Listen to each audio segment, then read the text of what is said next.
Selamat pagi Indonesia. Selamat pagi. Bertemu kembali di diskusi kita hari ini.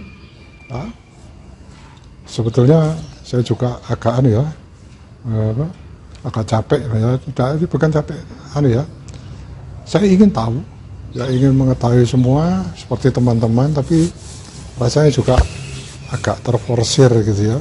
Tapi teman-teman mengatakan, alah Pak, cuman upload gitu aja kan supaya kita bisa langsung baca, tidak perlu searching lagi apa artinya ini dan sebagainya. Jadi dibuat seperti catatan ya. Baik, kan kita diskusikan sekarang adalah judulnya adalah ya, Jokowi ungkap RI berpeluang menjadi negara maju dalam 13 tahun ke depan. Wah, ini ya saya sudah dengar banyak ya, maaf bicara dari beberapa pimpinan kita ya, dari presiden-presiden yang lalu gitu ya. Ya saya bilang ngomong apa lagi ini gitu ya. Tadi itu yang saya katakan aja tak ojo ya, sehingga kapan pada waktu pemilu datang pun ya sudahlah, saya anggap sebagai warga negara yang baik ya, saya melakukan mengikuti istilahnya pencoblosan ya. Tetapi sekarang ya, mungkin juga dipicu oleh teman-teman ya, kita pengen tahu lebih dalam ya, kira-kira apa ya. Saya kira Anda mungkin yang akan juga saya kira Anda juga ingin tahu gitu ya. Ya, karena kondisi mungkin saya tidak tahu apa ya kondisinya, sehingga sekarang kita ingin tahu ya, apakah kondisi kita lebih baik dan sebagainya. Saya juga nggak tahu ukurannya. Sepertinya saya pun biasa-biasa dari dulu ya seperti ini ya. Baik, Presiden Jokowi mengatakan Indonesia berpeluang untuk menjadi negara maju ya. Ini sebenarnya cuplikan ini saya ambil dari pidato beliau pada waktu musra ya, pada musra apa itu ya, yang terakhir itu ya. Ya, kecuali dia mengatakan jangan gursa-gursu, kalau memilih pemimpin itu harus yang sesuai dengan keinginan rakyat. Jadi pemimpin harus tahu keinginan rakyat ya, kemudian hati nurani rakyat, macam-macam ya. Kemudian harus pemberani, berani menghadapi komplain. Nah itu semua yang tertangkap oleh saya. Tapi ternyata di tengah-tengah itu pidato beliau itu ada kata-kata Indonesia akan menjadi negara maju ya, kita akan memasuki era bonus demografi. Waduh, mendengar itu aja saya sudah males ya, apalagi istilah seperti ini gitu ya. Tetapi ada yang memancing saya untuk mendiskusikan itu ya. Sebelumnya saya ceritakan dulu ya, biasanya setiap hari Minggu saya itu pasti ya santai ya dengan istri saya, kita jalan-jalan pagi gitu ya. Kemudian kita sudah acara tetap itu ya, kita membeli nasi pecel ya, tapi dalam hal ini nasinya itu nasi jagung ya, jagung yang dihancurkan itu ya. Istilah kita itu nasi empok, ya, tapi pecel. Ya, karena selama pandemi kita sudah jarang keluar. Ya, suatu saat kata aku mau beli pecel empok, oke, tak jalan. 2 minggu kita sudah tidak pernah ketemu. Saya pikir kemana orang ini ya. Kemudian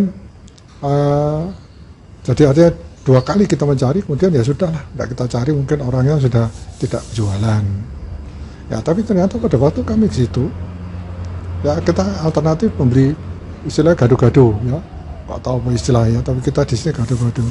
Kemudian saya tanya, itu yang jual nasi empok di sana itu, oh sudah Pak, sudah pulang. Loh maksudnya? Ya sudah habis dagangannya. Terus saya pikir, ini masih jam 8 pagi, saya bilang gitu. Oh iya Pak, ramai sekali itu Pak. Nah, kok Bapak mau datang jam 7. Wah, saya tidak terima, dia datang 6:30. Ya, minggu lalu saya datang 6:30. Penuh. Tahu-tahu isi ibu itu menyapa saya. Wah Pak, udah lama tidak ketemu, sehat-sehat ya. Oh iya, terima kasih. Ya, sambil nunggu saya ngomong-ngomong sama dia. Ya, terus ternyata dia mengeluh. Wah ini Aduh Pak, katanya dia, sekarang ini pembeli itu banyak sekali. Loh kan bersyukur Bu, iya, ya, tapi saya tidak bisa melayani. Saya buat porsinya dari minggu itu sudah 2 kali dari biasanya. Itu masih nggak bisa, artinya selalu habis. Oh saya bilang pantesan, saya kemarin jam 8 ibu sudah nggak ada. Oh iya Pak, terlambat katanya. Loh saya pikir, loh kok bisa gitu Bu ya?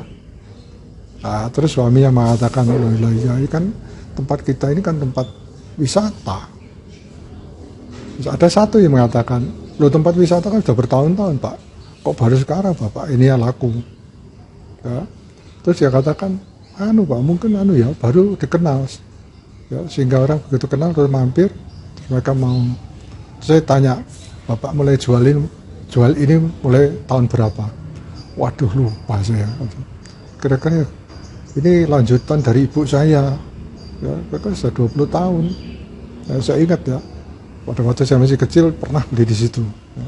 Nah disinilah kita lihat, ya mereka tidak menyadari, ya mungkin saya berlebihan ya, itu salah satu contoh, ya bahwa mereka sudah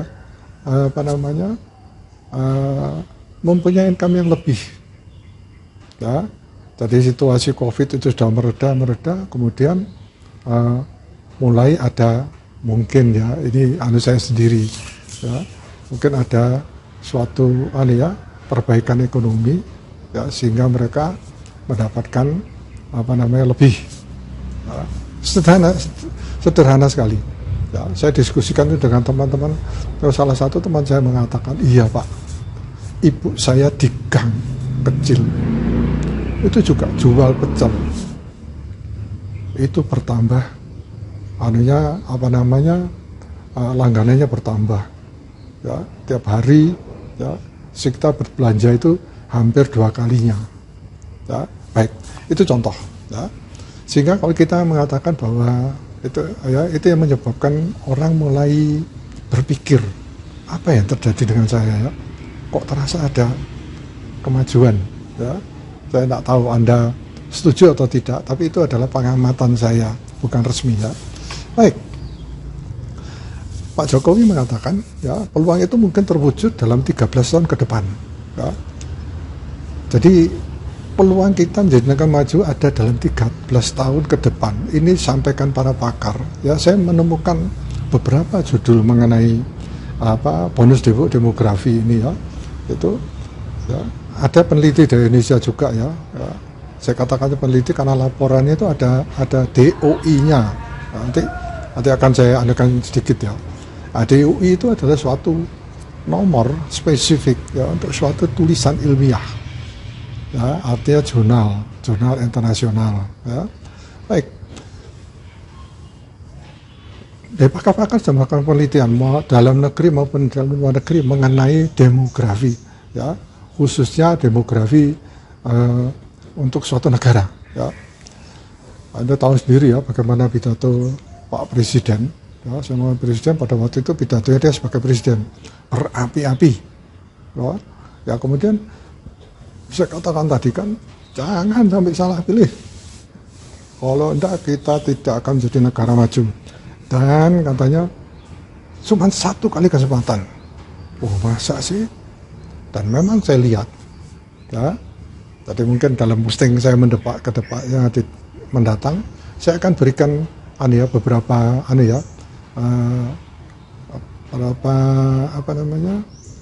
referensi ya. Oh ini loh yang mengatakan seperti ini ya. Jokowi mengatakan, Pak Presiden ya mengatakan kesempatan terbuka lantaran bonus demografi yang akan dihadapi Indonesia dalam beberapa tahun mendatang. Kesempatan apa? Menjadi negara maju ya. Kita harus menyikapi hal tersebut dengan bijak, itu katanya ya. Kesempatan kita 13 tahun ke depan karena bonus demografi itu muncul. Wah apa ini? Wah, dari pidatonya saya sudah bingung, apa ini kok muncul seperti monster gitu ya. Beliaunya juga mengatakan, Pak Presiden mengatakan, jadi negara maju ya, beberapa negara memiliki momentum hanya 1 kali. Ya, menurutnya saat ini adalah waktu yang tepat untuk memanfaatkan bonus demografi ya kalau terjadi di Indonesia. ya. Dan dalam sejarah peradaban negara-negara yang saya lihat, katanya ya, ini saya menemukan anunya ya, tulisan-tulisannya ya, memang kesempatannya hanya satu kali, kesempatannya satu kali dalam sejarah, katanya gitu. Iya, beliaunya mewanti-wanti masyarakat ya, memilih pemimpin yang akan datang, jangan sampai salah ya. Kalau sampai salah, tidak bisa memanfaatkan bonus demografi itu, kita kehilangan kesempatan dan tidak akan pernah menjadi negara maju. Waduh, serem ya. Pada waktu salah satu teman saya ya mengatakan seperti itu, maaf ya, dia adalah seorang kebetulan Anda lihat ya, saya baru potong rambut, saya ngomong potong rambut, dia katakan, Pak, saya lihat tulisan Bapak, katanya. Oh iya, dia ngomong sambil motong rambut saya, dia ngomong ya macam-macam gitu. Saya bilang, loh Pak, kamu mau ikut ya, ikut aja ya. Kalau kita ngomong, boleh ya Pak ya. Kemudian dia ikut dalam kelompok kita ya. Nah, dia ikut dalam kelompok kita, itu dia yang dia munculkan gitu ya. Terus ada yang bilang, mengatakan, Mas, nggak usah mikir itulah, itu sulit gitu. Loh enggak Pak, ada pernyataan bahwa kalau kita melewatkan itu, kita tidak akan menjadi negara maju. Ah, bohong. Saya perlu katakan bahwa kita dari bermacam-macam latar belakang ya. Jadi sehingga ya mungkin aja ada yang menerima ya sinis dan sebagainya ya. Pak Jokowi juga mengatakan jangan takut digugat ya, negara manapun ya. Ia pun minta masyarakat Indonesia menyikapi hal ini dengan hati-hati ya. Ia menyebut beberapa negara di Amerika Latin. Nah, ini saya cari gitu ya, yang gagal menggunakan kesempatan tersebut ya. Kita harus hati-hati ya, sejarah yang kita pelajari, sejarah di Amerika Latin ya, 50 tahunan, 60 tahun, 70 tahunan, mereka sudah berada di posisi negara berkembang, masuk middle income. Nah, ini harusnya nih ya, jadi berkembang, tingkatannya lebih tinggi ya, jadi jadi levelnya sudah menengah gitu ya. Ya. Tetapi sudah 60 tahun, sudah 50 tahun, mereka tetap menjadi negara berkembang ya, karena tidak bisa memanfaatkan peluang yang ada. Wah, saya bilang ya hebat juga presiden kita yang memikirkan ini ya. Artinya saya tidak pernah tahu itu ya. Saya tidak pernah tahu, tapi banyak penelitian yang tentang itu, tapi ya ya, baik ya. Nah, salah satu ya yang saya katakan tulisan itu yang menulis itu adalah seorang Indonesia ya, Ahmad Nur Sutikno ya. Nah, tulisannya itu mempunyai DOI. DOI itu pasti adalah suatu, itu sudah diterbitkan secara internasional ya, atau mungkin nasional juga ada, tapi untuk suatu level tertentu ya. Saya tidak berbicara tentang itu ya. Ya, kebetulan saya sedikit mengerti tentang ini ya. DOI itu adalah Digital Object Identifier ya, merupakan alamat unik untuk mengenal suatu dokumen ya, itu dokumen jurnal. Nah, ini Indonesia sudah meneliti. Nah, di sanalah saya tahu apa sih yang disebut dengan bonus demografi itu ya. Intinya ya, bonus demografi terjadi ketika jumlah penduduk usia produktif atau usia kerja lebih banyak dari yang tidak produktif. Waduh, saya tidak masuk produktif, nah ini ya, bisa disimpulkan bahwa pengertian bonus demografi adalah keuntungan ekonomi yang didapat suatu negara karena banyaknya jumlah penduduk usia produktif. Nah, ya, itu itu definisinya ya, artinya mengartikannya ya. Apa keuntungannya kalau terjadi bonus demografi ya? Jadi angkatan kerja atau mereka yang sudah bisa bekerja itu katakan 65-75%, 70% katakan ya. Jadi yang tidak produktif tapi yang produktif banyak ya. Bonus demografi memiliki dampak positif dalam sebuah ekonomi negara ya. Dapat mendorong pertumbuhan ekonomi aduh saya belum bahasa mengenai pertumbuhan ekonomi. Sudah banyak yang mengerti ya, tetapi ada kemarin teman saya tanya, apa sih Pak pertumbuhan ekonomi?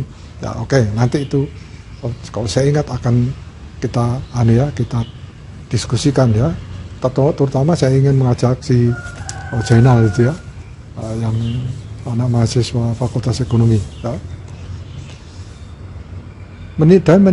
Mendorong pertumbuhan ekonomi dan meningkatkan kesejahteraan masyarakat ya. Perekonomian negara dapat dianalogikan seperti rumah tangga ya, untuk memudahkan aja ya. Nah, ini saya dapat semua dari browsing ya. Berapa bonus demokrasi Indonesia? Kok pertanyaan berapa ya? Oke.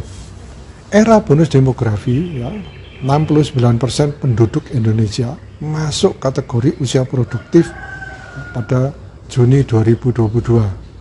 Ya.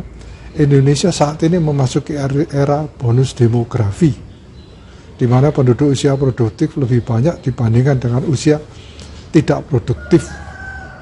Ya, jadi 69% tuh usia produktif. Ya. Usia produktif itu dia kuat bekerja, jadi dia bisa bekerja. Ya.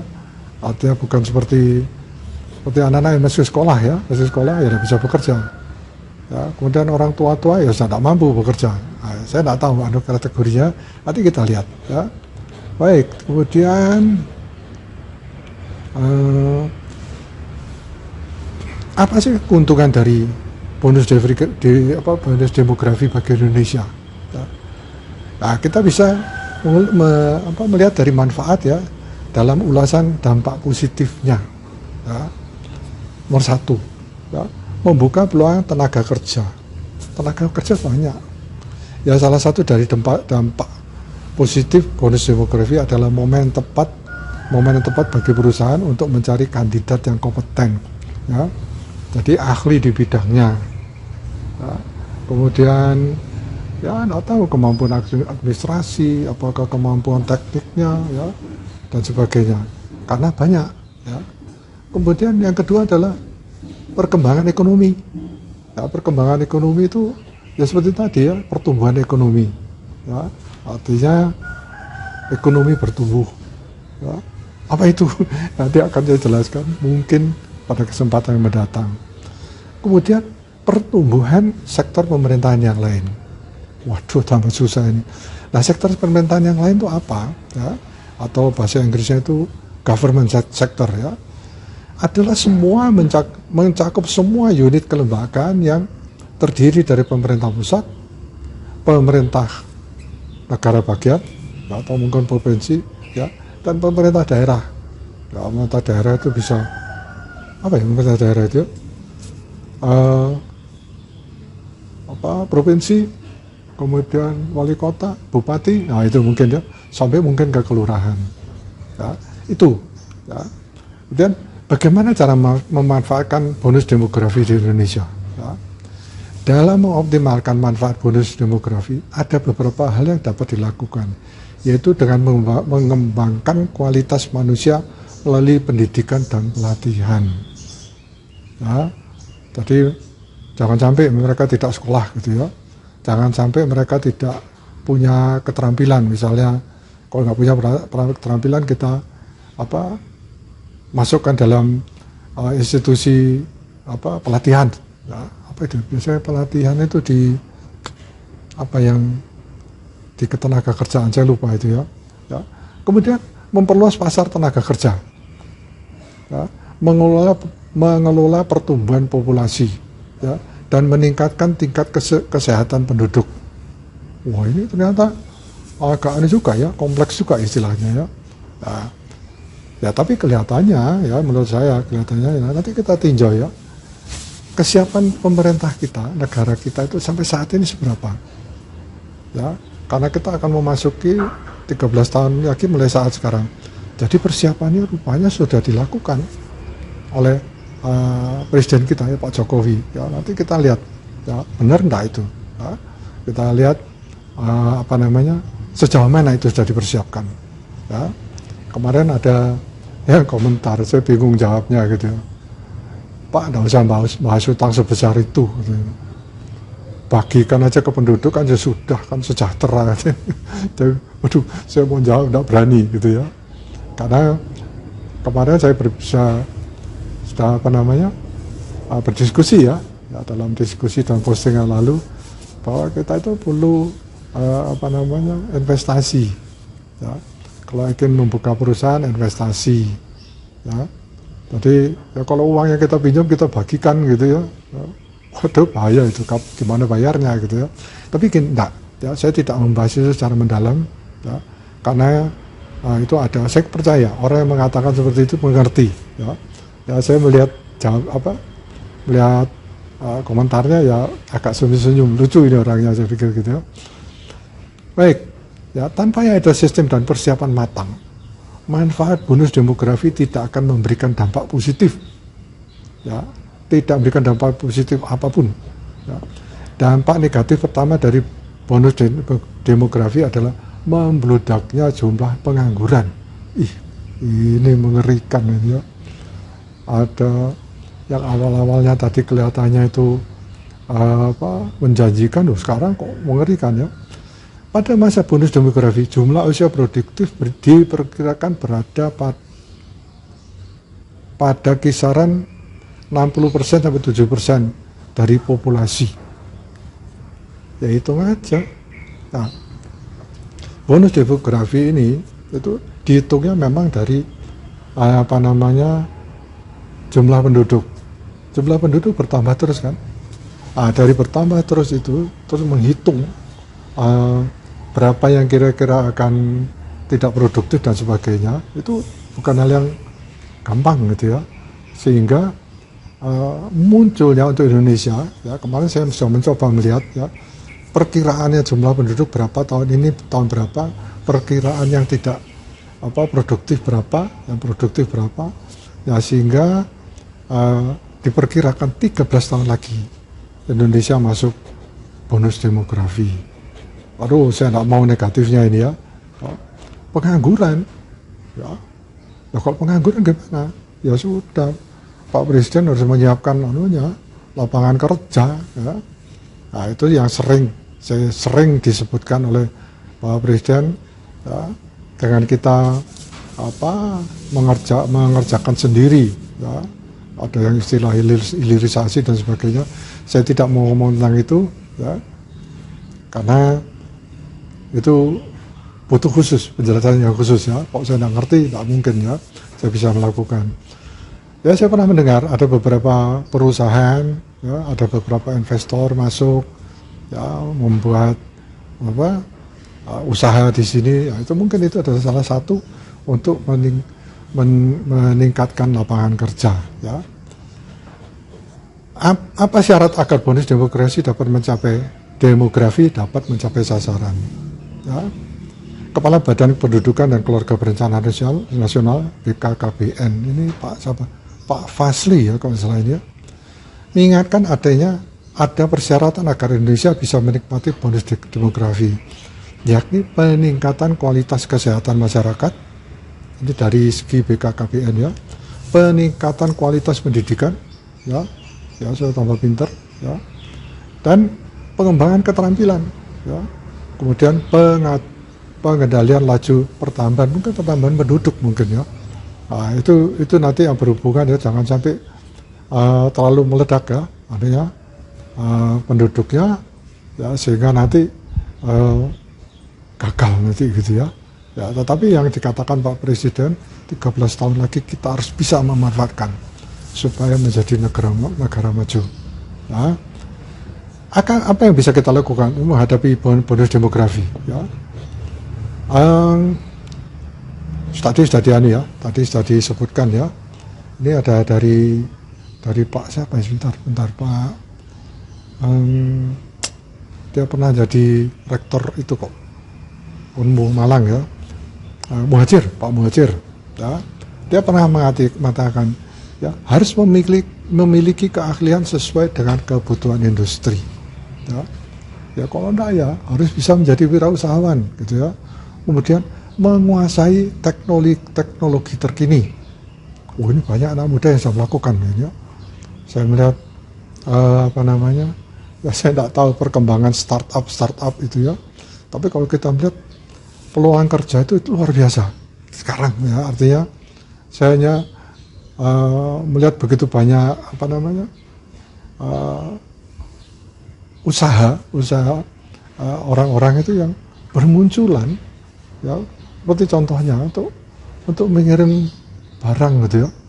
Dulu kita cuma mengenal kantor pos gitu ya, tapi sekarang sudah luar biasa ya, bisnis-bisnis seperti itu laku sekali ya.